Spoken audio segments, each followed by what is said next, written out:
സ്വകാര്യ മേഖലയിൽ വിദേശ തൊഴിലാളികളെ നിയമിക്കുന്നതിനുള്ള നിയന്ത്രണങ്ങൾ കർക്കശമാക്കി ബഹ്റൈൻ സർക്കാർ. നിയമനങ്ങളിൽ സ്വദേശികൾക്ക് മുൻഗണന ഉറപ്പുവരുത്തുന്നതിന്റെ ഭാഗമായാണ് പരിഷ്കാരം. ഒഴിവുകൾ 7 ദിവസത്തേക്ക് പ്രാദേശികമായി പരസ്യം ചെയ്യണം.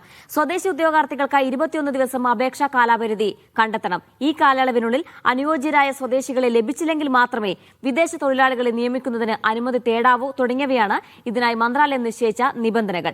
കൂടാതെ ബഹ്റൈനിലെ സ്വകാര്യ മേഖലയിലെ തൊഴിൽ സാഹചര്യത്തെക്കുറിച്ചുള്ള നിർണായക വിവരങ്ങളും മന്ത്രാലയം പുറത്തുവിട്ടു. ബഹ്റൈനിൽ സ്വകാര്യ മേഖലയിൽ തൊഴിലാളികളെ നിയമിക്കുന്നതിനു മുമ്പ് ഒഴിവുകൾ പ്രാദേശികമായി പരസ്യം ചെയ്യണമെന്നും സ്വദേശികൾക്ക് മുൻഗണന നൽകണമെന്നുമുള്ള നിർദ്ദേശങ്ങളാണ് ബഹ്റൈൻ തൊഴിൽ മന്ത്രാലയം കർക്കശമാക്കിയത്.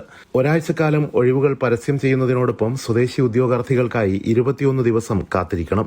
ഈ കാലയളവിനുള്ളിൽ അനുയോജ്യമായ സ്വദേശികളെ നിയമനത്തിനായി ലഭിച്ചില്ലെങ്കിൽ മാത്രമേ പ്രവാസികളായ തൊഴിലാളികളെ നിയമിക്കുന്നതിന് അനുമതി തേടാൻ പാടുള്ളൂ എന്നും മന്ത്രാലയം നിശ്ചയിച്ച നിബന്ധനകളിൽ വ്യക്തമാക്കി.